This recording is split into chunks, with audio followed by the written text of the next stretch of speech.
Antara 1941 dan 43, sementara tentara Jerman terus bergerak ke timur, ada kelompok-kelompok yang bergerak di belakang, tidak menjadi bagian dari divisi reguler atau menanggapi komando yang sama. Mereka tiba ketika kota-kota sudah berada di bawah kendali, menetap tanpa menjelaskan apapun, dan mulai bertindak dengan apa yang telah mereka persiapkan. Mereka tidak melakukan pemindahan atau menunggu perintah atau mendirikan fasilitas. Di sana, di lapangan terbuka, dengan daftar yang sudah disiapkan, mereka menangani ribuan orang. Mereka melakukannya dengan cepat, tanpa jeda, tanpa meninggalkan catatan yang terlihat, kecuali yang mereka tulis sendiri. Mereka yang mengorganisir semua itu bukanlah tentara karier. Mereka datang dari kantor. Ketika Reich jatuh, banyak yang menghilang untuk sementara waktu. Yang lain kemudian ditemukan berdasarkan apa yang telah mereka tanda tangani. Nama-nama mereka muncul dalam dokumen, jabatan mereka dicatat dalam laporan resmi. Beberapa berakhir di depan pengadilan, yang lain muncul kembali bertahun-tahun kemudian di negara-negara yang tidak ada yang mengharapkan mereka. Dan kemudian muncul pertanyaan, bagaimana nasib mereka yang memimpin pembantaian itu?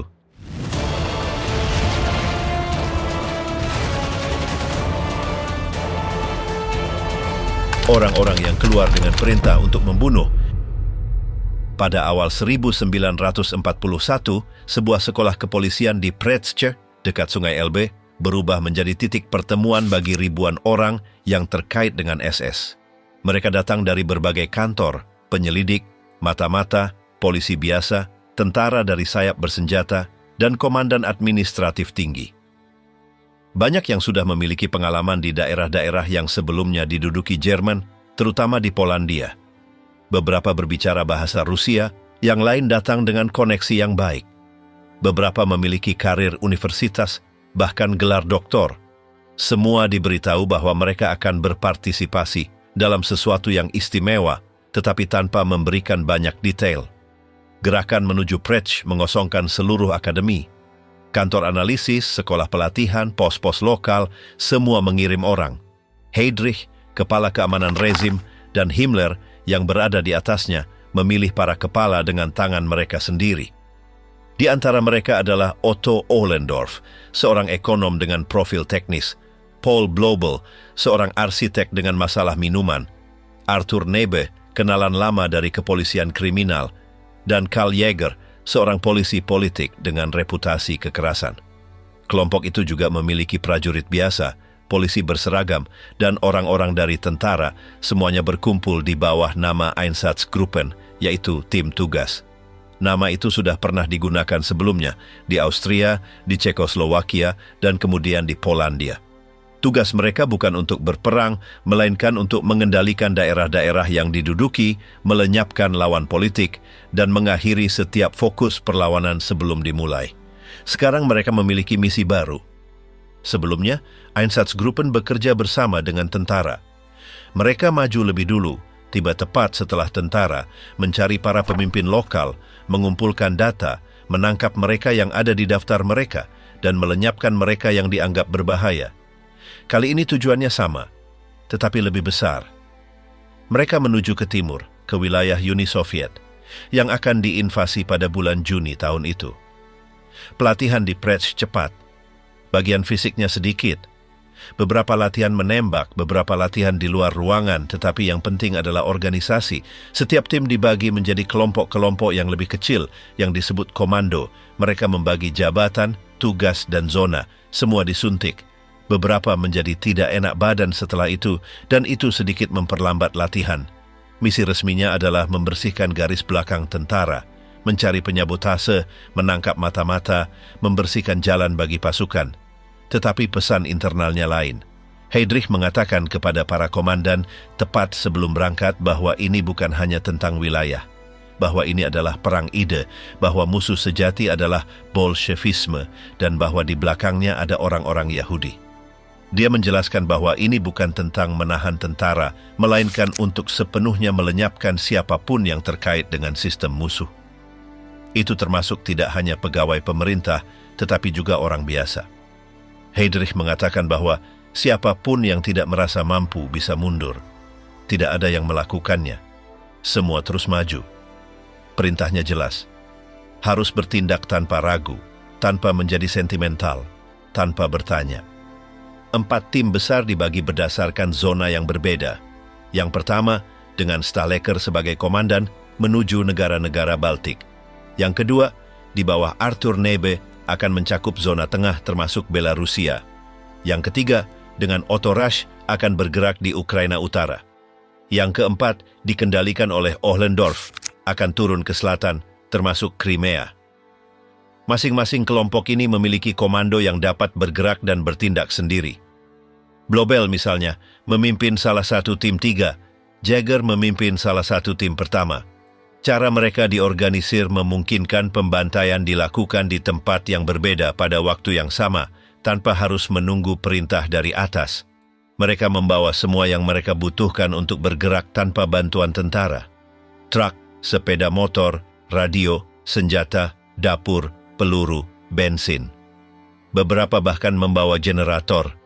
Peralatan itu termasuk pistol, senapan, dan senapan mesin. Setiap komando juga membawa peralatan dasar. Sekop, kompor, tenda, meja, dan makanan yang cukup untuk melanjutkan perjalanan selama berhari-hari. Berbeda dengan pasukan biasa yang masih menggunakan kuda dalam beberapa kasus, kelompok-kelompok ini semuanya menggunakan kendaraan. Himmler memastikan bahwa mereka tidak kekurangan apapun. Organisasi itu dibuat agar mereka dapat bergerak cepat, melakukan pekerjaan mereka, dan menghilang. Kesepakatan dengan tentara telah diselesaikan beberapa bulan sebelumnya. Hitler memutuskan sendiri, di daerah-daerah yang diduduki, unit keamanan SS akan bertindak sendiri. Tentara harus memberi mereka rumah, makanan, dan bensin, tetapi tidak bisa memerintah mereka. Instruksinya jelas, kelompok-kelompok ini harus bertanggung jawab untuk sepenuhnya melenyapkan musuh politik. Dan itu bagi rezim adalah komunis, pegawai pemerintah Soviet, komisaris, dan semua orang Yahudi. Beberapa minggu sebelum berangkat, para kepala dipanggil ke Berlin. Heydrich mengumpulkan mereka di markas keamanan dan meninjau poin-poin kunci. Dia berbicara tentang melenyapkan semua orang yang merupakan bagian dari sistem Bolshevik. Dia menyebut komisaris, kepala politik, mereka yang melakukan propaganda. Dia juga mengatakan bahwa jika ada orang lokal yang bersedia menyerang atau melakukan lynching, itu harus dibiarkan, bahkan didorong, tetapi tanpa meninggalkan bukti jelas keterlibatan. Dengan demikian, itu dapat disajikan seolah-olah itu adalah hal-hal yang muncul dari populasi sendiri. Ohlendorf kemudian mengatakan, dalam interogasi, bahwa orang-orangnya memiliki hampir 200 kendaraan. Pasukan menggunakan senjata otomatis. Setiap skuadron memiliki radio dan, kadang-kadang teletype. Semua yang mereka lakukan harus dilaporkan ke Berlin dengan cepat dan terperinci. Setiap angka dicatat, berapa banyak yang tewas, di mana, kapan, dan dengan alasan apa. Sejak awal semua tahu apa masalahnya. Mereka mengikuti tentara, menduduki kota-kota, mencari orang-orang di daftar, dan memperluas perburuan seiring kemajuan. Tidak perlu pengadilan atau dokumen, tidak ada yang dipenjara. Perintahnya jelas. Tembak di tempat, gunakan lubang alami di tanah, gali jika tidak ada, hapus semua jejak. Para tahanan Rusia menggali. Setelah itu mereka juga dibunuh. Tim pertama melintasi perbatasan pada 22 Juni. Dalam beberapa hari, sudah ada pembicaraan tentang pembantaian. Setiap minggu, angka-angka baru tiba di kantor-kantor utama. Mereka bukan tentara. Mereka adalah warga sipil, seluruh desa, orang-orang yang telah ditargetkan sebelumnya. Mesin pembunuh sudah berjalan, dan tidak ada seorang pun dari orang-orang itu yang berhenti. Beginilah cara mereka belajar. Sejak awal rezim, penggunaan kekerasan sudah menjadi bagian dari mekanisme. Itu bukan sesuatu yang sporadis. Pemukulan, ancaman, dan kematian ada di setiap sudut. Kantor, sekolah, kepolisian, dan camp-camp berfungsi di bawah gagasan bahwa siapapun yang tidak mengikuti aturan akan dihancurkan. Tidak perlu ada yang memberi perintah untuk bereaksi dengan keras. Itu sudah dianggap sebagai hal yang wajar.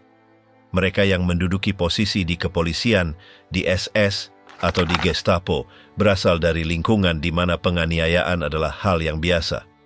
Banyak yang tumbuh di tengah teriakan dan pemukulan. Sejak kecil mereka melihat hukuman tanpa batas. Mereka melihatnya sebagai sesuatu yang normal.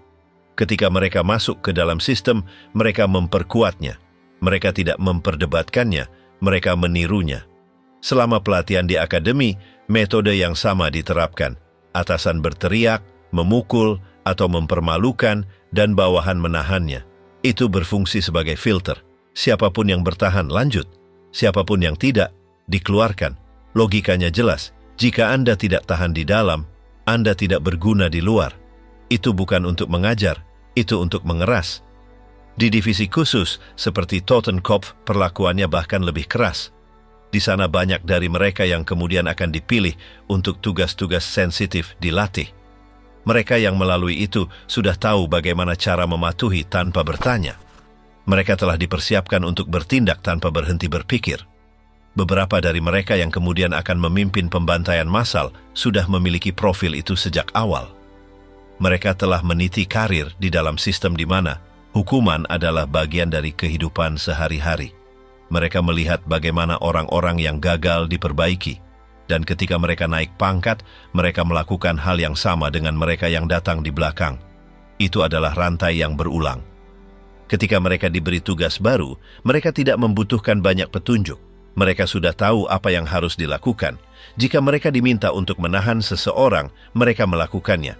Jika harus membawanya ke tempat terpencil juga, jika langkah selanjutnya adalah menembak, mereka melakukannya. Karena mereka sudah melihatnya sebelumnya, dan karena mereka tahu bahwa masalahnya bukan berlebihan, tetapi ragu. Setelah setiap tindakan, tidak ada yang dianalisis. Mereka melanjutkan ke yang berikutnya.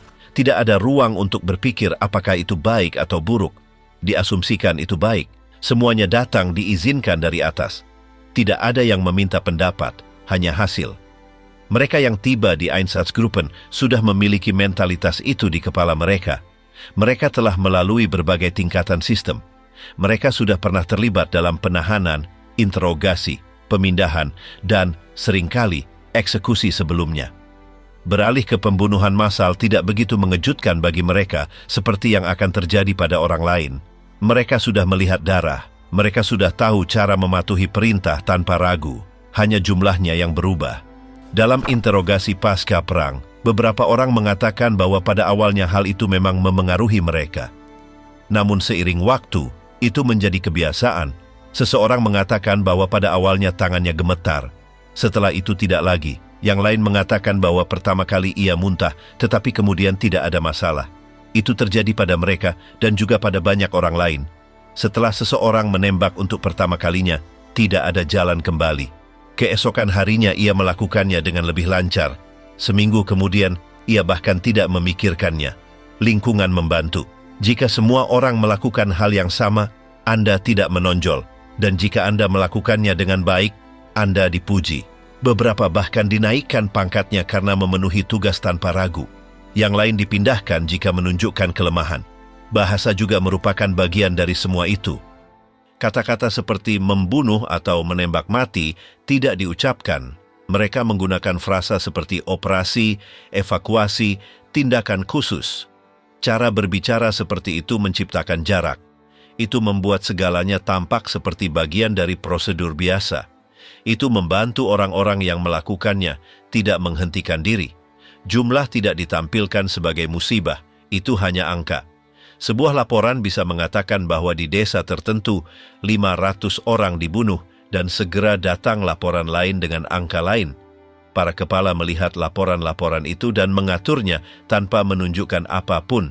Tidak ada pembicaraan tentang pria, wanita, atau anak-anak. Yang dibicarakan adalah unit. Mereka yang berada di depan setiap kelompok tahu bahwa mereka tidak melihat bagaimana mereka melakukannya, tetapi seberapa banyak mereka maju. Jika mereka memenuhi angka yang diharapkan, mereka dipuji. Jika tidak, mereka didesak. Itu menciptakan persaingan internal. Beberapa mencoba menonjolkan diri dengan membunuh lebih cepat. Yang lain mengusulkan cara-cara baru untuk berkinerja lebih banyak. Itu bukan lagi sebuah ide. Pemusnahan sedang berlangsung. Setiap tim memiliki daftar dan tujuannya. Perintah-perintah itu diikuti tanpa menyimpang. Dokumen-dokumen mengatakannya dengan jelas. Ada nama, instruksi, dan laporan. Itu adalah rantai tanpa henti. Mereka pergi dari desa ke desa tanpa henti. Dalam gambaran itu, siapapun yang tidak melakukan apa yang diharapkan akan dicap. Beberapa mencoba melarikan diri. Mereka mengatakan bahwa mereka tidak merasa mampu. Tetapi itu tidak umum. Kebanyakan beradaptasi. Jika Anda tidak ingin menembak, Anda diminta melakukan hal lain, menggali lubang, menjaga, mengemudi. Bagaimanapun juga, semua berakhir terlibat, dan itu kemudian membuat lebih sulit untuk keluar. Tidak semua orang patuh karena takut. Banyak yang melakukannya dengan yakin. Mereka telah bertahun-tahun mendengarkan hal yang sama.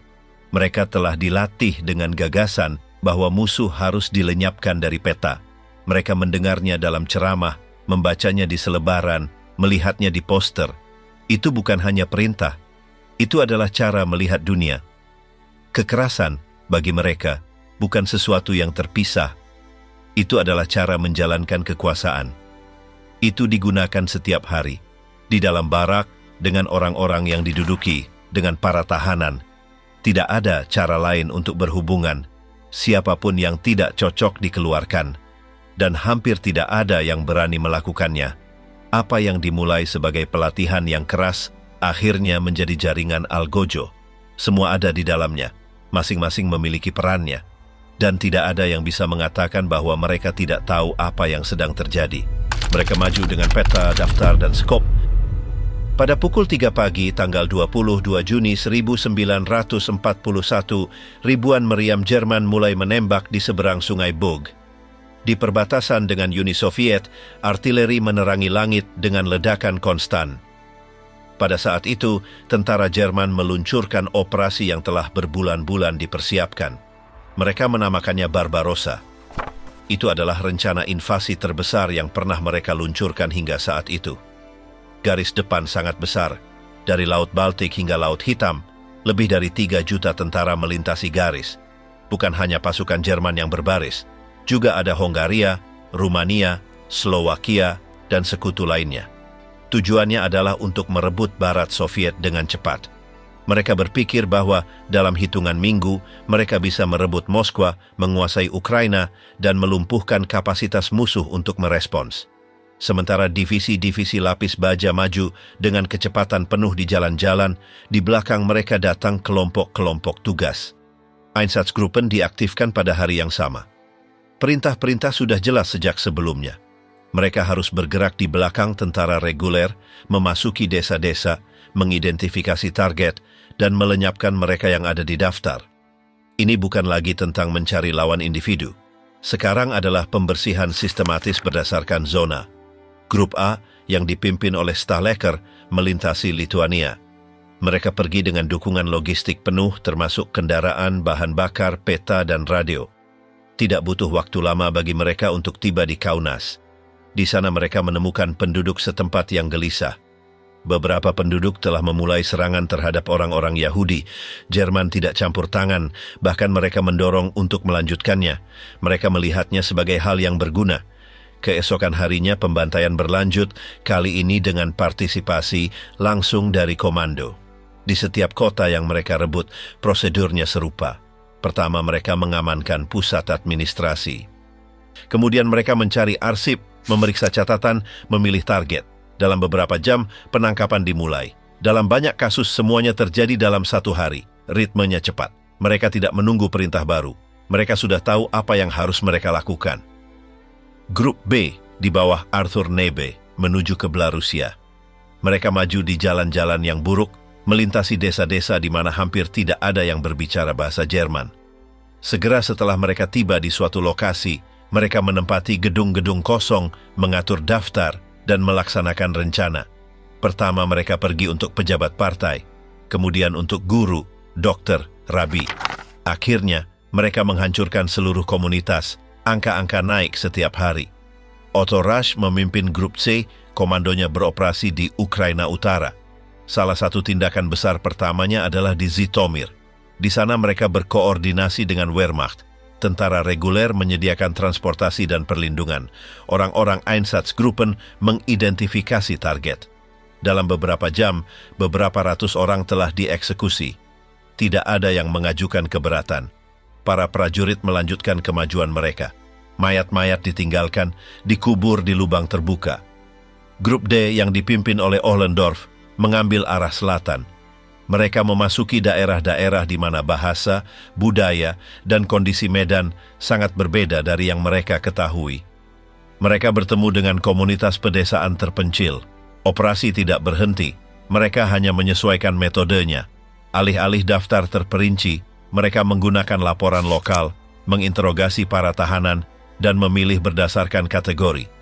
Mereka mengeksekusi semua pria dewasa dan kemudian memperluas tindakan ke wanita dan anak-anak. Unit-unit tersebut terkoordinasi dengan baik. Mereka memiliki radio, peta, bensin, makanan, personel medis, teknisi, dan pengemudi. Setiap kelompok mencakup spesialis senjata, penerjemah, dan petugas yang bertanggung jawab atas laporan. Mereka tidak bergantung pada siapapun. Mereka bergerak secara mandiri, melaporkan setiap minggu ke Berlin. Angka-angkanya tepat, lokasi, tanggal, jumlah, jenis korban, semuanya dicatat. Eksekusi tidak diimprovisasi. Mereka diorganisir sebagai operasi militer. Tempat dipilih, biasanya hutan, parit, atau jurang. Para tahanan dipaksa berjalan kaki, kadang-kadang dengan truk. Setelah tiba, mereka diperintahkan untuk menanggalkan pakaian. Mereka berbaris di tepi. Mereka ditembak dari belakang. Mereka berjatuhan satu sama lain. Setelah itu, mayat-mayat ditutupi dengan tanah. Beberapa selamat dari tembakan pertama. Mereka kemudian diselesaikan. Tidak ada partisipasi sipil formal, tetapi di banyak lokasi penduduk setempat berkolaborasi. Beberapa memberikan informasi, yang lain menunjukkan rumah. Di daerah tertentu, bahkan membantu secara langsung. Jerman mengizinkannya selama tidak mengganggu organisasi. Dalam beberapa kasus, tawanan perang digunakan untuk menggali kuburan, kemudian mereka juga dilenyapkan. Laporan-laporan tidak menyisakan ruang untuk keraguan. Ada nama, pangkat, detail. Itu bukan operasi tersembunyi. Itu adalah tindakan yang dicatat, diotorisasi, dan sistematis. Dari Berlin, kantor-kantor keamanan menerima data tersebut dan mengarsipkannya sebagai bagian dari pekerjaan. Mereka tidak diberi perlakuan khusus. Itu adalah bagian dari prosedur reguler. Kolaborasi dengan tentara adalah kunci. Meskipun secara resmi Einsatzgruppen beroperasi sendiri, dalam praktiknya mereka menerima dukungan konstan, transportasi, keamanan, makanan, akomodasi. Dalam banyak kasus, komandan militer tahu persis apa yang terjadi. Beberapa bahkan menghadiri eksekusi. Mereka tidak campur tangan, mereka tidak menentang, mereka juga tidak menyebutkannya dalam laporan mereka sendiri. Sementara itu, kemajuan militer terus berlanjut. Kota-kota jatuh satu persatu, Smolensk, Minsk, Kiev. Setiap kemenangan diikuti oleh gelombang pembunuhan. Kelompok-kelompok tugas tidak berhenti. Mereka berpindah dari satu titik ke titik lain, melenyapkan semua yang dianggap musuh. Awalnya, ada pembicaraan tentang komunis, komisaris, penyabot, tetapi segera menjadi jelas bahwa target utama adalah orang-orang Yahudi tanpa kecuali. Bahasa yang digunakan dalam laporan tetap teknis. Tindakan pembersihan, tindakan pencegahan, netralisasi elemen berbahaya. Frasa-frasa itu berfungsi untuk menyembunyikan yang jelas, tetapi mereka yang ada di sana tahu persis apa yang mereka lakukan. Mereka tidak membutuhkan terjemahan. Setiap operasi meninggalkan mayat, darah, tumpukan pakaian, dan anak-anak yang hilang. Dalam beberapa minggu, angka-angkanya begitu tinggi sehingga mulai ada pembicaraan tentang metode alternatif. Beberapa komandan mengatakan bahwa eksekusi tembak lambat. Yang lain mengatakan bahwa itu memengaruhi semangat para pelaksana. Blobel misalnya mengusulkan untuk mencari solusi yang lebih praktis. Ia akan melakukannya nanti. Tetapi pada saat itu, pembantaian terus berlanjut dengan senapan. Kota itu memasuki lubang. Pada Juli 1941, Einsatzgruppen sudah beroperasi secara mendalam. Mereka telah meninggalkan perbatasan awal dan sekarang menyebar ke wilayah-wilayah yang sebelumnya merupakan bagian dari Pale of Settlement lama, tempat mayoritas populasi Yahudi Kekaisaran Rusia tinggal selama berabad-abad. Apa yang sebelumnya merupakan komunitas padat, terorganisir, dan berakar dalam, kini menjadi target langsung pemusnahan. Kota-kota berjatuhan satu persatu. Vilna, Pinsk, Baranovich, Vitebsk. Setiap kali sebuah unit menguasai suatu lokasi, mereka sudah tahu apa yang harus dilakukan. Lingkungan Yahudi diidentifikasi, pintu keluar ditutup, orang-orang dikumpulkan di alun-alun atau halaman. Mereka diberitahu bahwa mereka akan dipindahkan, tetapi mereka dibawa ke pinggiran, dekat hutan atau lubang yang sudah terbuka. Di sana, semuanya berakhir. Di Vilna, pembantaian dimulai hampir segera. Komando yang bertanggung jawab di bawah perintah langsung mengeksekusi ribuan orang di hutan Ponari. Mayat-mayat dibuang ke sumur alami. Tembakan dilakukan tanpa henti. Hari demi hari, para korban tiba dengan truk berjalan kaki berbaris. Ada daftar, tetapi seringkali cukup menjadi bagian dari kelompok yang ditunjuk. Anak-anak dibawa bersama orang tua mereka. Orang tua tidak menerima perlakuan berbeda. Eksekusi dilakukan secara berkelompok. Struktur komunitas dibongkar dalam hitungan hari. Sinagog ditutup, dijarah, atau dihancurkan. Arsip dibakar, rumah-rumah ditandai. Penduduk diperintahkan untuk memakai lencana yang terlihat, sebuah bintang di pakaian. Setelah itu, tanda itu tidak lagi penting. Keputusan telah diambil. Tujuannya adalah untuk membasmi kehadiran Yahudi dari setiap area. Di Pinsk, operasi dilakukan secara bertahap. Pertama, pria usia kerja dikumpulkan, mereka dipisahkan. Diumumkan bahwa mereka akan dimobilisasi untuk tugas perbaikan, tetapi tidak ada pekerjaan. Mereka dibawa ke hutan, dipaksa menggali parit, berbaris, dan dibunuh. Tanah yang digali hampir tidak menutupi mayat. Beberapa hari kemudian giliran wanita dan anak-anak. Prosedur itu diulang oleh semua kelompok. Tidak perlu koordinasi antar komando. Setiap unit bertindak dengan ritme, metode, dan peralatannya sendiri. Beberapa menggunakan skuadron kecil, yang lain menggunakan dukungan militer lokal. Kadang-kadang, partisan Ukraina, Lituania, atau Belarusia berkolaborasi. Mereka menyerahkan nama, menunjukkan rumah, bahkan membantu dalam eksekusi. Mereka dijanjikan properti sebagai imbalan, tanah, perabotan, pakaian. Di daerah seperti Minsk, di mana komunitas Yahudi lebih banyak, ghetto sementara didirikan. Itu tidak berlangsung lama. Itu digunakan untuk mengumpulkan populasi, mengatur transportasi, dan melakukan eksekusi dengan cara yang lebih teratur. Kadang-kadang mereka dikosongkan dalam hitungan minggu. Penembakan terus-menerus.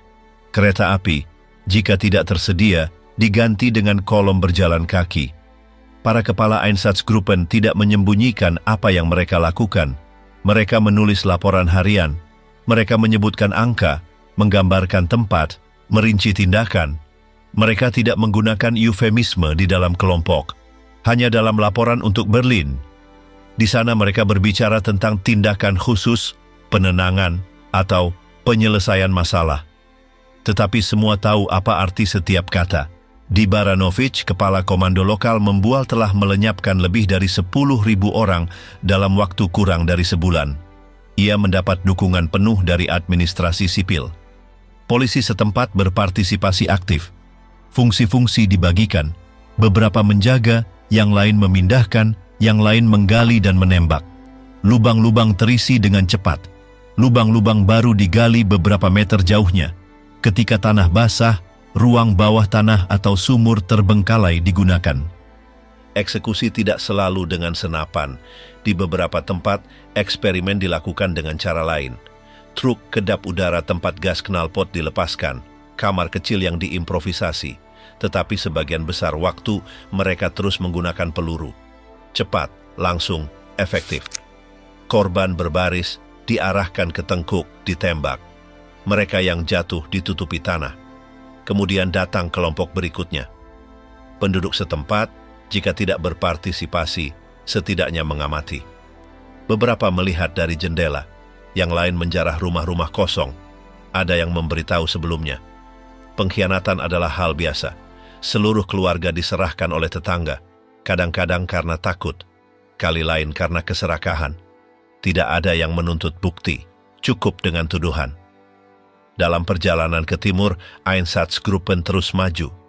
Mereka tidak berhenti di satu kota terlalu lama. Mereka menyelesaikan tugas mereka dan melanjutkan. Mereka meninggalkan jalan-jalan kosong, bangunan bangus yang terbakar, halaman yang penuh dengan puing-puing, laporan-laporan menumpuk di Berlin. Setiap angka meningkatkan catatan umum.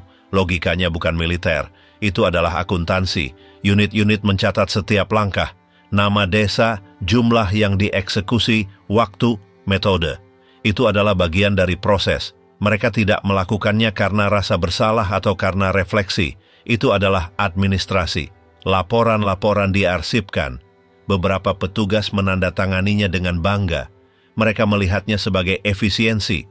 Di daerah pedesaan di mana tidak ada perlawanan terorganisir, semuanya lebih sederhana, tidak diperlukan alasan. Tidak ada simulasi persidangan, perintah diberikan saat tiba, penduduk dikumpulkan, seleksi cepat dilakukan, kelompok-kelompok dibentuk, dalam 1 atau 2 jam semuanya selesai. Poster-poster dikumpulkan, senjata dibersihkan, dan pawai dilanjutkan. Tidak ada di antara mereka yang memperdebatkan tujuan. Itu sudah diasumsikan sejak awal. Musuh didefinisikan oleh asal mereka, bukan oleh tindakan mereka. Tidak ditanyakan apa yang dilakukan setiap orang. Hanya penting kelompok mana yang mereka miliki. Dan jika itu salah, akhirnya sudah diputuskan sebelumnya. Operasi saat melintasi Pell menjadi lebih intens, jarak meningkat. Kondisinya lebih sulit, tetapi tujuannya tetap. Ketika atasan ingin melihat segalanya, Heinrich Himmler tidak sering muncul di garis depan, tetapi ketika dia melakukannya, segalanya berubah. Pada paruh kedua 1941, dia memutuskan untuk melakukan perjalanan ke Ukraina. Itu bukan kunjungan informal. Dia ingin melihat secara langsung bagaimana operasi yang telah dia izinkan sedang dijalankan. Dia tidak datang dengan pakaian kantor. Dia mengenakan seragam, dikelilingi oleh perwira, dan menampilkan dirinya sebagai figur otoritas penuh. Dia tiba dengan pengawal bersenjata dan disambut oleh para penanggung jawab unit yang beroperasi di daerah tersebut. Mereka yang memimpin Einsatzgruppen tahu bahwa mereka harus menunjukkan hasil. Mereka menyiapkan tur untuknya. Mereka menjelaskan kepadanya bagaimana mereka memilih korban, bagaimana mereka mengatur pemindahan, bagaimana mereka melakukan penembakan. Dia tidak bertanya apakah mereka merasa tidak enak. Dia bertanya tentang angkanya. Berapa banyak? Di mana? Dalam berapa lama? Di Nikolaev, para kepala unit lokal mengorganisir eksekusi selama kunjungannya. Bukan sebagai tontonan, tetapi sebagai bukti efisiensi. Para tahanan sudah dipilih. Mereka telah dipindahkan beberapa hari sebelumnya. Mereka dikawal ke lapangan terbuka. Parit-parit sudah siap. Para penembak tahu apa yang harus dilakukan. Tidak ada pidato, hanya tindakan. Himmler mengamati sambil berdiri, dengan tangan di belakang punggungnya. Kelompok pertama ditempatkan di tepi. Penembakan dilakukan tanpa penundaan. Beberapa mayat jatuh ke dasar, yang lain tergantung. Yang berikutnya didorong untuk maju. Ritmenya konstan. Himmler tidak berbicara, dia hanya melihat.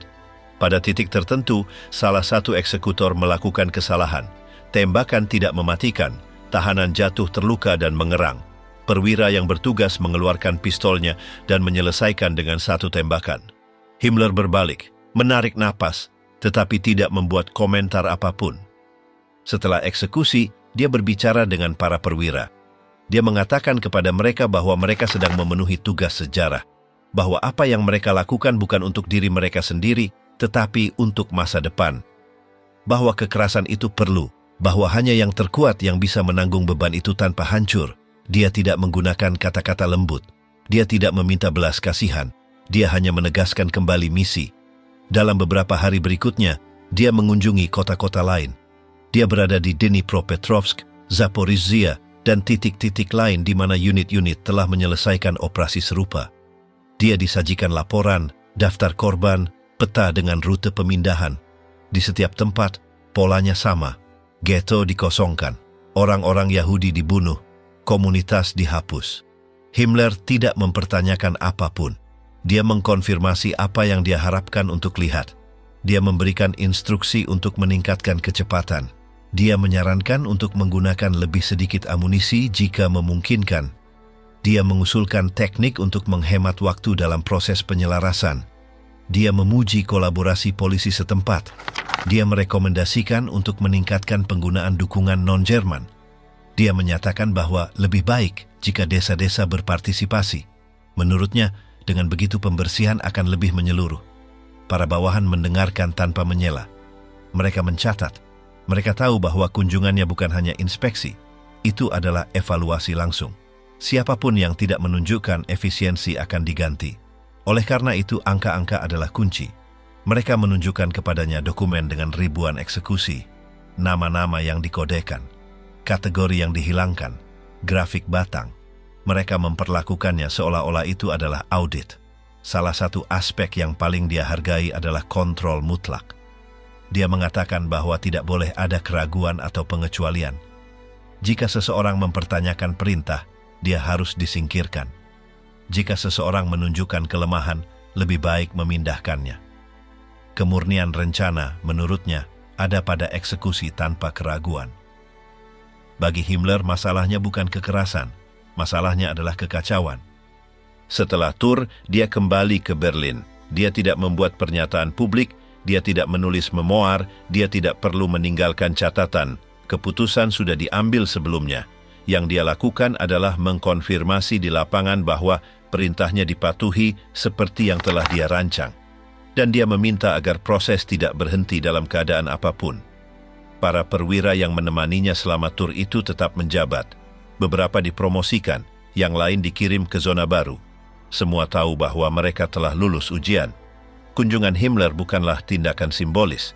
Itu adalah cara untuk memperkuat bahwa pembantaian bukanlah kecelakaan, penyimpangan, atau kelebihan. Itu adalah bagian dari rencana utama. Eksekusi yang terjadi selama hari-hari itu tidak berbeda dari sebelumnya. Tetapi mereka memperoleh bobot baru. Mereka memiliki persetujuan langsung dari penanggung jawab tertinggi. Mereka tidak membutuhkan penyamaran, tidak perlu menyembunyikan. Itu dilakukan, dicatat, diarsipkan. Arsip adalah saksinya. Dalam laporan-laporan selanjutnya, kunjungannya ke daerah itu disebutkan. Tidak dirinci apa yang dia lihat. Hanya disebutkan bahwa dia menginspeksi unit, memuji para kepala, dan meminta perbaikan. Cara penulisannya biasa saja. Bahasanya tetap teknis, tetapi semua yang hadir tahu apa artinya. Sejak itu, para komandan di lapangan meningkatkan kecepatan. Pembantaian menjadi lebih sering, angka-angka naik, ghetto dikosongkan lebih cepat, laporan-laporan diserahkan setiap beberapa hari, tekanan lebih besar, tidak ada yang ingin berada di bawah rata-rata. Truk-truk digunakan secara lebih intensif, jadwal pengumpulan disesuaikan, rute yang lebih pendek ke tempat eksekusi ditetapkan, lubang-lubang digali terlebih dahulu. Lebih banyak kolaborator lokal direkrut untuk mempercepat pekerjaan, semua dengan satu tujuan, memenuhi rencana. Apa yang sedang dilaksanakan tidak dapat ditarik kembali. Itu adalah operasi berkelanjutan. Itu tidak bergantung pada garis depan militer. Itu tidak berhenti dengan cuaca. Itu tidak dinegosiasikan. Perintah sudah diberikan dan dipatuhi tanpa henti. Himmler tahu itu, menginginkannya seperti itu, dan tidak menyisakan ruang untuk keraguan. Pria yang tidak mengizinkan penyimpangan. Setelah perjalanannya di Ukraina, Himmler tidak tinggal diam. Dia melanjutkan meninjau laporan, membandingkan data, memeriksa peta dan terus memperkuat strukturnya dari Berlin. Dia menjaga kontak dengan setiap kepala regional.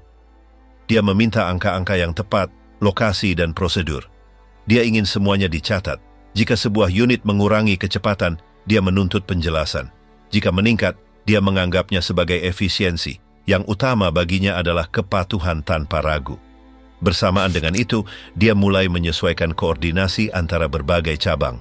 SS, polisi keamanan, otoritas lokal di wilayah pendudukan, dan kantor-kantor di ibu kota. Semuanya harus menanggapi rantai yang sama. Himmler tidak mendelegasikan tanpa kontrol. Dia campur tangan dalam detail, bahkan dalam masalah yang tampaknya kecil. Misalnya, dia memerintahkan agar kendaraan yang ditugaskan untuk tugas pemindahan memiliki prioritas dalam pengisian bahan bakar, bahwa jalan-jalan harus tetap bebas untuk komando bergerak, bahwa stasiun radio harus dicadangkan untuk laporan operasional. Tidak ada orang lain yang bisa menggunakannya selama transmisi. Tekanan bukan hanya ke bawah, dia juga menuntut aparat sipil untuk memfasilitasi pergerakan. Gubernur Jerman yang ditempatkan di timur harus menyerahkan daftar, mengizinkan akses ke bangunan, membebaskan sumber daya, menyerahkan arsip. Setiap hambatan dianggap sebagai sabotase, dan Himmler tidak menoleransinya. Salah satu dari mereka, di Minsk, disingkirkan karena menghalangi prosedur. Sebenarnya, dia hanya meminta lebih banyak waktu untuk mengatur ghetto. Itu tidak penting. Dia digantikan oleh orang lain yang tidak banyak bertanya. Sementara itu, angka-angka yang datang dari Einsatzgruppen terus meningkat. Para komandan mengirimkan laporan dengan ribuan orang yang dibunuh per minggu, terkadang per hari. Detail disertakan, usia, jenis kelamin, lokasi persis. Himmler tidak perlu membaca semuanya. Dia memiliki asisten yang meringkasnya untuknya. Tetapi ketika dia menemukan ketidaksesuaian, dia menandainya. Dia bertanya mengapa di satu zona kurang dari yang diperkirakan dieksekusi. Apa yang terjadi? Apakah ada kekurangan peluru? Apakah transportasi gagal? Apakah personel tidak mencukupi? Untuk menjaga ritme, dia mengorganisir putaran inspeksi baru. Kali ini bukan dia secara pribadi, melainkan perwira kepercayaan. Reinhard Heydrich adalah salah satu yang utama. Mereka mengunjungi barak, berbicara dengan kepala unit, mengamati sebagian dari proses, dan melaporkan. Yang penting bukan apakah semuanya dilakukan sama di semua tempat. Yang fundamental adalah tidak ada yang berhenti. Bahwa setiap orang memahami bahwa rencana tidak memiliki jeda. Dalam konteks itu, metode eliminasi lain mulai dicoba. Salah satu masalah yang mereka identifikasi adalah kelelahan para penembak. Beberapa, setelah ratusan eksekusi, mulai gagal. Mereka gemetar, mereka ambruk. Kemudian, Himmler meminta alternatif. Bukan karena belas kasihan, melainkan karena efisiensi. Dia tidak khawatir tentang trauma, melainkan produktivitas. Demikianlah truk-truk tersegel pertama tiba. Mereka dimuat dengan orang-orang, pintu-pintu ditutup, dan gas buang mesin dialihkan ke dalam. Setelah beberapa menit, mereka dibuka. Semua sudah mati, tidak membutuhkan penembak, hanya seorang pengemudi, lebih sunyi, lebih cepat, digunakan di Chełmno dan lokasi lain. Himmler menyetujui penggunaan metode-metode itu. Dia juga meminta agar bentuk-bentuk lain dievaluasi, asalkan mempercepat proses. Tujuannya jelas, melenyapkan sebanyak mungkin orang dalam waktu sesingkat mungkin, dengan pengeluaran sumber daya sekecil mungkin. Solusi akhir sedang diterapkan tanpa perlu pengumuman besar. Secara paralel, ia terus memperluas jaringan kolaborasi. Polisi Ukraina, milisi Lituania, kelompok sukarelawan tertentu di wilayah tersebut. Mereka diberi otoritas parsial. Sebagai imbalannya mereka melapor, berkolaborasi, mengeksekusi. Bagi Himmler, eksternalisasi itu berguna, memungkinkan untuk mencakup lebih banyak wilayah.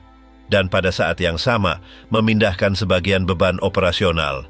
Jika gagal, mereka diganti tanpa konflik. Dalam pertemuan di Berlin, dengan para kepala dari berbagai cabang sistem keamanan, Himmler menjelaskan bahwa eksekusi harus terus berlanjut tanpa gangguan sampai tidak ada seorang pun yang tersisa dalam kategori yang didefinisikan sebagai target. Dia berbicara langsung, dia tidak berbicara tentang politik, sejarah, atau ideologi. Hanya tentang hasil. Dia meminta agar tidak membuang waktu untuk memperdebatkan pengecualian. Struktur yang ia pimpin tidak memiliki ruang untuk improvisasi. Setiap kelompok tahu kemana harus pergi, siapa yang harus dihilangkan, bagaimana melaporkan. Jika seseorang bertindak sendiri, mereka akan dihukum. Tetapi jika seseorang memenuhi apa yang diharapkan, mereka akan diberi penghargaan. Beberapa menerima medali, yang lain dipromosikan. Pesannya konstan, yang penting adalah memenuhi tugas. Dengan kemajuan garis depan ke timur, unit-unit eksekusi mulai beroperasi di daerah-daerah yang lebih terpencil. Iklim lebih keras, jalan lebih buruk, desa lebih tersebar. Tetapi Himmler bersikeras bahwa itu tidak bisa menjadi alasan. Dia mengirim bala bantuan, lebih banyak truk, lebih banyak bensin. Dia bahkan mengirim teknisi untuk menjaga peralatan tetap berfungsi. Jika mesin gagal, harus segera diperbaiki. Jika seragam kurang, dikirim dari barat. Jika peta lama, diperbarui. Volume pembunuhan terus meningkat. Laporan semakin singkat, tetapi lebih kuat.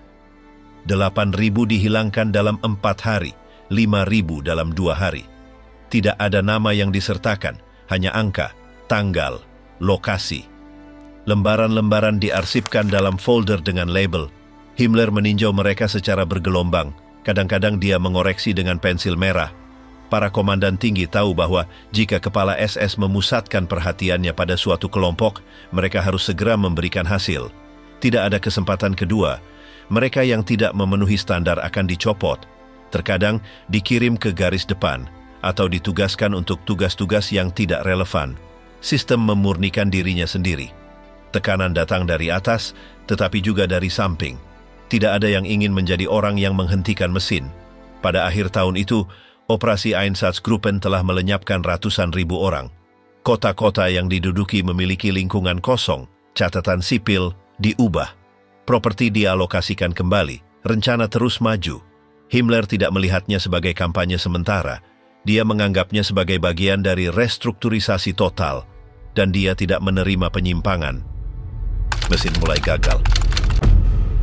Pada musim semi 1942, Einsatzgruppen telah membunuh lebih dari 1,5 juta orang. Operasi masih berjalan, tetapi retakan mulai muncul. Beberapa berasal dari dalam. Masalah lain adalah logistik. Mesin tidak berhenti, tetapi sesuatu mulai tersangkut di roda gigi. Daerah-daerah yang paling padat penduduknya sudah kosong. Di Ukraina, Belarusia, dan negara-negara Baltik, komunitas Yahudi yang besar telah dihapus. Kota-kota berada di bawah kendali penuh. Namun seiring unit-unit maju ke timur, populasi semakin tersebar. Desa-desa terpisah beberapa kilometer. Waktu terbuang dalam pemindahan. Kuburan tidak mencukupi, kendaraan mulai rusak. Para pelaksana juga menunjukkan kelelahan. Mereka telah melakukan hal yang sama selama berbulan-bulan, hari demi hari. Para pendatang baru di garis depan dilatih oleh para veteran yang sudah memiliki gerakan otomatis. Beberapa terus melakukannya dengan efisien, tetapi yang lain mulai melakukan kesalahan. Menembak dengan buruk, terblokir. Ada pertengkaran internal, diskusi tentang giliran, keluhan tentang istirahat. Itu bukan keruntuhan, tetapi peringatan. Di Berlin, laporan-laporan tiba dengan kurang teratur. Beberapa data berulang, yang lain tidak lengkap. Himmler memperhatikan ketidakteraturan itu dan meminta revisi. Dia tidak menerima alasan. Dia mengirim beberapa supervisor ke lapangan, bukan untuk menghakimi, untuk menuntut. Tekanan kembali meningkat. Salah satu tanda paling jelas dari keruntuhan adalah munculnya metode baru. Eksekusi massal dengan senjata individu mulai terlihat tidak efisien, membutuhkan personel, waktu, peluru. Selain itu, meninggalkan jejak yang terlihat. Kuburan terbuka, sisa-sisa, darah, saksi. Mereka berpikir tentang truk yang diadaptasi, kemudian tentang fasilitas tetap. Belum ada pembicaraan resmi tentang camp, tetapi beberapa mulai berfungsi dengan logika itu. Di Chełmno misalnya, truk gas berfungsi sebagai solusi perantara. Korban dimuat, pintu ditutup, dan karbon monoksida melakukan sisanya. Kemudian bagian dalamnya dibersihkan dan proses diulang. Beberapa melihatnya sebagai alternatif yang lebih praktis, yang lain sebagai langkah logis.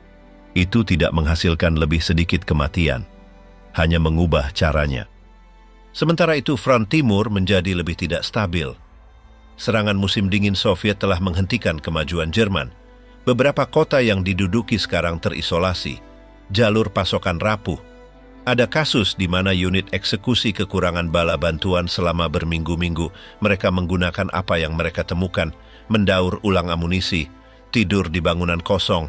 Dalam konteks itu, para komandan mulai memprioritaskan. Mereka tidak lagi bisa mencakup semua lokasi. Mereka berkonsentrasi pada pusat-pusat yang lebih besar. Desa-desa kecil ditinggalkan untuk nanti. Beberapa mengeksekusi berdasarkan kategori. Pertama pria dewasa, kemudian wanita tanpa anak, kemudian anak-anak. Bukan karena mereka ragu, karena waktu tidak cukup. Bagian internal mulai mencerminkan ketegangan itu. Ada pembicaraan tentang kesulitan operasional, keterbatasan material, kebutuhan reorganisasi. Laporan-laporan lebih dingin, tetapi juga lebih mendesak. Itu bukan keluhan, itu adalah peringatan. Sistem menuntut penyesuaian. Di beberapa daerah, kolaborator lokal lebih sering digunakan. Mereka diberi tugas penuh, identifikasi, pemindahan, eksekusi. Sebagai gantinya, mereka menerima senjata, pakaian, jarahan. Efisiensi meningkat, tetapi juga kebrutalan. Beberapa kelompok melakukan pembantaian tanpa perintah langsung. Mereka bertindak sendiri, dengan impunitas. Komandan Jerman tidak menghentikan mereka. Mereka hanya meminta laporan. Pada saat yang sama, berita pertama tentang apa yang terjadi mulai bocor keluar dari Reich. Di London, Washington, dan ibu kota lainnya, para diplomat menerima laporan. Itu tidak akurat, tetapi mereka menyebutkan pembantaian, penghilangan massal, gerakan aneh. Belum ada yang memiliki gambaran lengkap. Belum. Di dalam Jerman, masalah itu tetap menjadi rahasia resmi, tetapi desas-desus beredar. Beberapa tentara di garis depan menulis surat. Mereka menggunakan frasa ambigu. Mereka berbicara tentang tugas-tugas sulit, tentang misi gelap. Keluarga-keluarga menduga. Mereka tidak bertanya. Keheningan adalah bagian dari kesepakatan. Terlepas dari segalanya, Himmler tidak mengurangi tekanan. Dia memanggil kepala baru, mengatur ulang rute, meminta lebih banyak kendaraan. Ritme harus dipertahankan. Meskipun sistem menunjukkan tanda-tanda kelelahan, tujuannya tetap teguh, berapapun biayanya. Solusi harus diselesaikan. Di ghetto-ghetto yang masih tersisa di Polandia dan Timur, mereka mulai mengatur deportasi massal. Itu bukan lagi eksekusi di tempat. Ribuan orang dimuat ke kereta api. Mereka diberitahu bahwa mereka akan direlokasi, tetapi tujuannya adalah fasilitas tempat metode baru telah dicoba. Pembunuhan terindustrialisasi. Saat itulah segalanya berubah. Itu bukan lagi hanya pekerjaan Einsatzgruppen. Sekarang itu adalah sistem yang lebih luas, dengan pusat-pusat tetap, transportasi terpusat, dan struktur yang mencakup beberapa kementerian. Unit-unit bergerak tidak menghilang, tetapi mereka berhenti menjadi satu-satunya instrumen. Keruntuhan itu bukan kejatuhan total. Itu adalah transformasi. Mesin beradaptasi. Apa yang dimulai dengan tembakan di hutan sekarang berbentuk proses nasional. Pembunuhan tidak lagi bergantung pada satu unit. Itu adalah kebijakan negara yang dilaksanakan oleh banyak tangan. Dan masing-masing tahu apa yang dilakukannya. Mereka yang ada di sana. Di tengah-tengah kemajuan pemusnahan, beberapa orang dapat melihat dari dalam hal-hal yang hampir tidak dapat dibayangkan oleh siapapun. Mereka tidak termasuk dalam organisasi. Mereka juga tidak ikut campur, mereka hanya melihat, dan itu membekas pada mereka. Beberapa menceritakannya, hanya sedikit, tetapi mereka yang melakukannya meninggalkan kisah-kisah yang tidak terhapus. Salah satunya adalah Kurt Gerstein, seorang perwira SS. Dia dipanggil karena mengetahui tentang desinfeksi. Dia dikirim untuk melihat bagaimana tempat-tempat di mana orang-orang dibunuh dengan gas beroperasi. Dia tidak pergi sebagai pengunjung eksternal. Dia adalah bagian dari sistem, tetapi apa yang dia saksikan melampaui batasnya. Pada bulan Agustus 1942, dia tiba di Belzec. Mereka menunjukkan kepadanya bagaimana mereka melakukan segalanya. Mereka menjelaskan prosesnya. Ada sebuah ruangan dengan dinding semen. Ruangan itu diisi dengan orang-orang. Mereka menutupnya rapat-rapat. Mereka menyalakan mesin. Gas melewati pipa-pipa yang dibuat dengan cepat. Semuanya berlangsung sekitar 20 menit. Kemudian mereka membukanya. Mayat-mayat berjatuhan menumpuk. Beberapa masih bergerak. Mereka merangkak. Mereka memindahkannya dengan sekop. Gerstein tidak membuat keributan atau pergi. Dia mencatat. Dia melihat semuanya. Kemudian mereka menunjukkan kepadanya bagian lain. Mereka mencabut gigi emas. Mereka memotong cincin dengan pisau. Pakaian dipisahkan berdasarkan jenis. Tidak ada pembicaraan tentang pembunuhan. Yang dibicarakan adalah agar semuanya berfungsi dengan cepat. Para penanggung jawab memperlakukannya dengan baik. Mereka menawarinya makanan. Mereka bertanya apakah ada yang bisa diperbaiki. Dia pergi dengan ide untuk menceritakan apa yang telah dia lihat.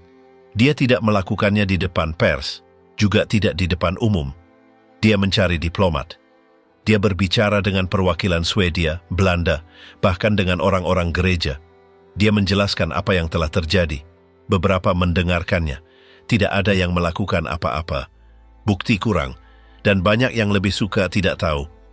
Yang lain yang mencoba adalah Jan Karski, seorang utusan perlawanan Polandia. Dia masuk ke dua zona terlarang, sebuah ghetto dan tempat di mana orang-orang dikumpulkan sebelum naik kereta api. Dia melihat gerbong-gerbong, antrean, wajah-wajah. Dia mencatat rute, jadwal nama. Dia mempelajari semuanya. Dia melintasi setengah Eropa dengan data-data itu. Dia tiba di London. Dia berbicara dengan pihak berwenang, kemudian dia pergi ke Washington, dia bertemu dengan Roosevelt. Presiden menerimanya di Gedung Putih. Karski menjelaskan apa yang sedang terjadi. Dia menggunakan kalimat-kalimat sederhana. Dia berbicara tentang pemandangan, orang-orang, tempat-tempat. Roosevelt mendengarkannya tanpa menyela. Dia mengajukan sedikit pertanyaan. Dia berterima kasih padanya. Dia tidak mengatakan akan melakukan apapun. Yang lain tidak sampai menjadi presiden, tetapi mereka juga meninggalkan versi mereka. Tentara Jerman yang mengirim surat ke rumah, dokter yang merawat para penembak, sopir yang mengendarai truk dengan tahanan, tidak ada yang menjadi panutan. Mereka hanya mengatakan apa yang mereka lihat. Beberapa menceritakannya dengan jarak. Yang lain terlihat gugup. Beberapa membenarkannya. Yang lain lebih memilih diam. Salah satu yang paling terkenal adalah Rudolf Höss, kepala Auschwitz. Setelah perang berakhir, ia menulis dari selnya. Ia tidak mencoba membersihkan citranya. Ia hanya menuliskan bagaimana camp itu beroperasi. Ada jadwal, jumlah, catatan. Kamar gas beroperasi secara bergiliran. Satu kelompok masuk, mati, dikeluarkan, dibersihkan, dan kelompok berikutnya dimasukkan. Dalam tulisannya, Höss berbicara tentang angka, bentuk, kecepatan. Ia tidak menyebutkan kesedihan, kematian, atau rasa sakit. Itu tampak seperti manual instruksi. Tetapi di lembaran-lembaran itu, ada apa adanya. Tanpa kata-kata indah, tanpa bertele-tele, semuanya langsung. Yang lain yang berbicara adalah Vasily Grossman, jurnalis Rusia. Ia memasuki Treblinka ketika sudah ditinggalkan. Ia melihat apa yang tersisa. Gigi di tanah, tulang di antara lumpur, sepatu anak-anak, mainan rusak. Tidak ada suara apapun yang terdengar, tetapi setiap benda menunjukkan apa yang telah terjadi. Grossman tidak tetap dingin. Ia menulis dengan marah. Caranya berbeda, tetapi faktanya sama. Lubang-lubang, abu, barang-barang yang berserakan. Setiap bagian menunjukkan apa yang telah terjadi. Para komandan yang dieksekusi karena pemusnahan. Ketika perang berakhir, tidak ada lagi hutan tanpa lubang. Kereta api tidak lagi membawa mayat, tetapi sistem yang telah menggerakkannya tetap hidup. Banyak dari mereka yang memimpinnya tidak mati. Beberapa telah menghilang sebelum menyerah. Yang lain masih di rumah mereka, mengenakan pakaian sipil, berharap tidak ada yang mengetuk pintu. Sekutu mulai mencari yang bertanggung jawab. Tidak hanya mereka yang memberikan perintah tertinggi, tetapi juga mereka yang berada di lapangan. Daftar-daftar dibentuk. Laporan intelijen membandingkan nama, tanggal, wilayah. Banyak kepala Einsatzgruppen ada di dokumen-dokumen itu. Mereka bukan prajurit biasa. Mereka adalah komandan dengan tanda tangan, dengan laporan terperinci yang dikirim ke Berlin. Amerika dan Inggris mengorganisir interogasi.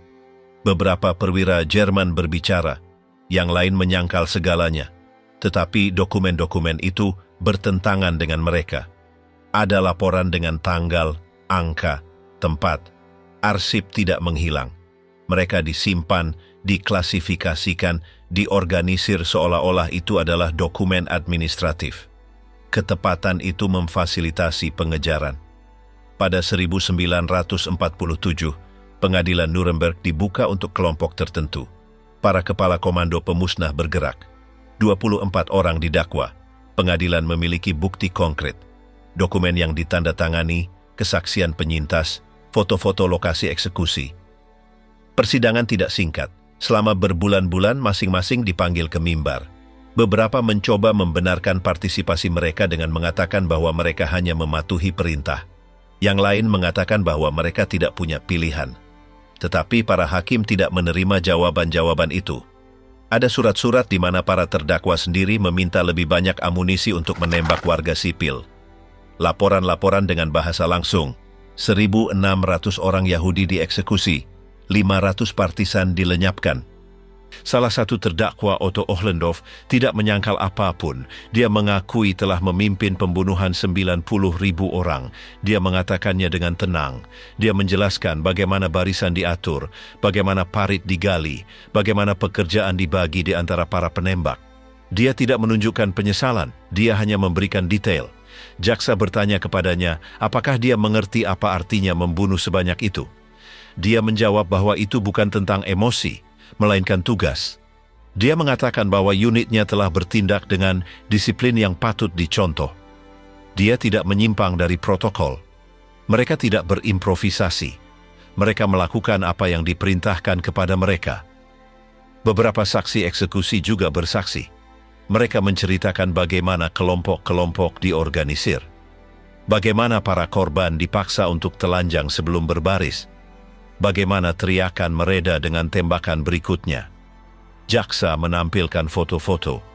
Hitam dan putih, mayat-mayat menumpuk, daerah pedesaan dengan parit terbuka, tumpukan pakaian. Pengadilan mendengarkan semuanya.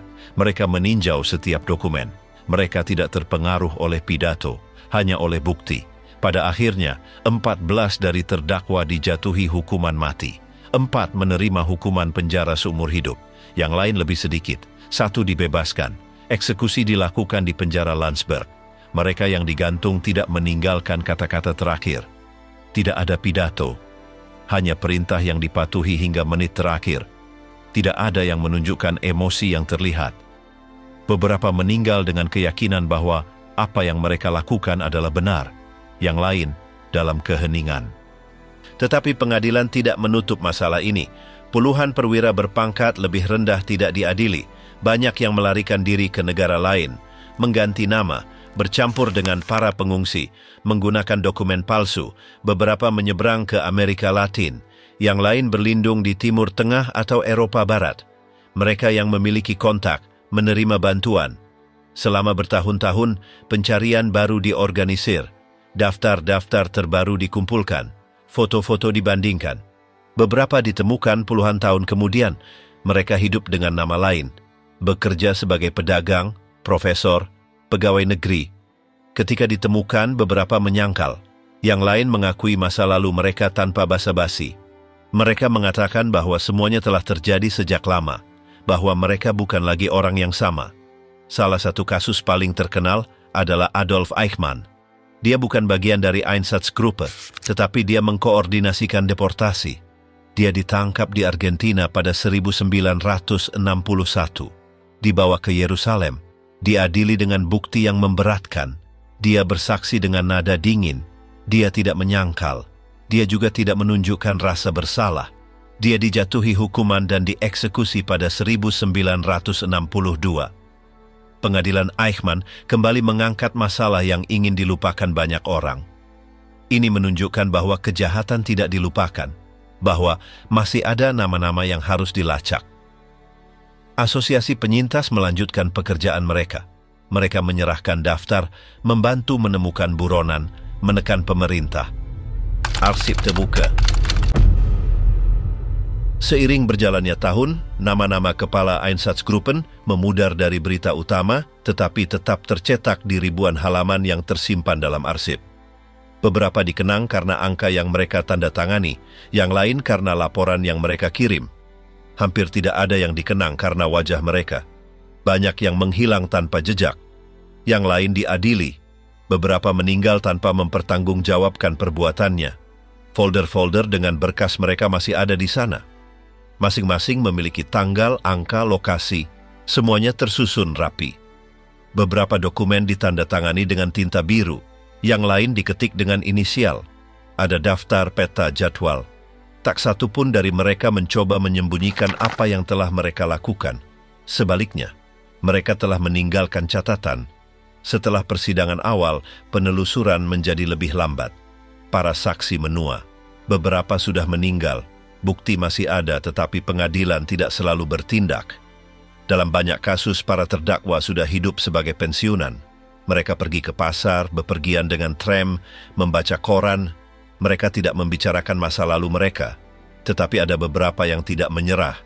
Beberapa sejarawan, jaksa, penyintas, atau anak-anak penyintas terus mencari. Mereka menjelajahi desa-desa, memeriksa arsip, membandingkan foto-foto. Kadang-kadang mereka menemukan seseorang. Mereka melaporkannya. Proses dimulai. Lambat. Penuh hambatan. Tetapi nyata. Pada tahun 70-an, beberapa komandan ditemukan di Jerman Barat. Salah satunya hidup dengan nama aslinya. Dia tidak bersembunyi. Ketika diinterogasi, dia menjawab dengan kalimat-kalimat pendek.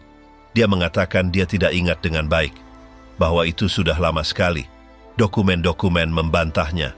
Ada kertas dengan tanda tangannya, dengan tanggal, dengan angka-angka yang tepat. Kasus lain adalah seorang kepala kelompok yang setelah perang mengajar di sebuah universitas. Selama puluhan tahun, tidak ada yang bertanya tentang masa lalunya.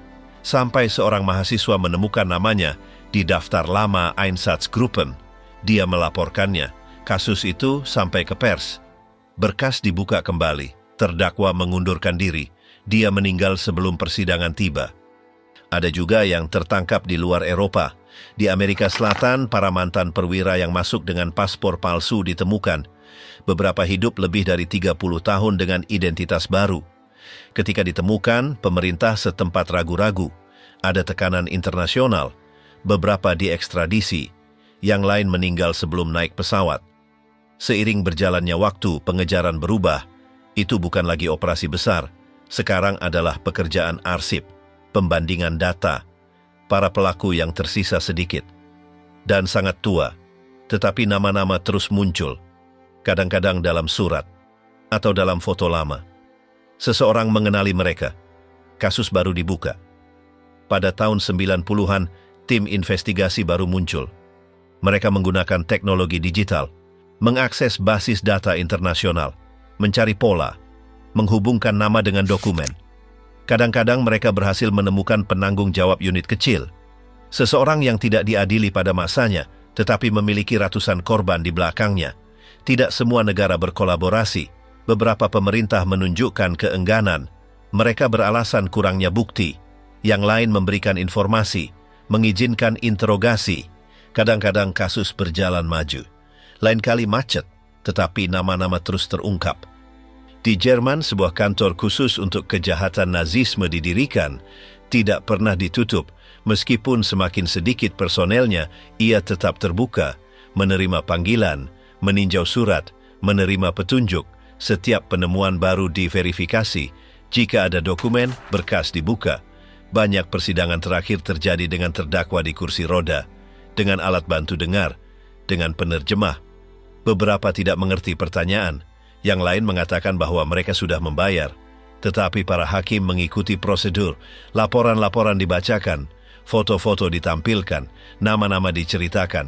Keadilan datang terlambat, tetapi datang. Dalam beberapa kasus, hukuman itu simbolis. Terdakwa meninggal tak lama kemudian, tetapi catatannya tetap ada.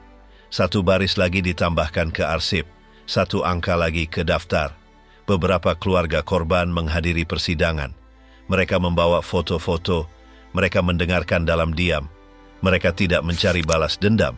Mereka ingin apa yang terjadi diceritakan, agar tidak disangkal, agar tidak dilupakan. Kisah Einsatzgruppen tidak berakhir dengan tembakan, atau dengan persidangan.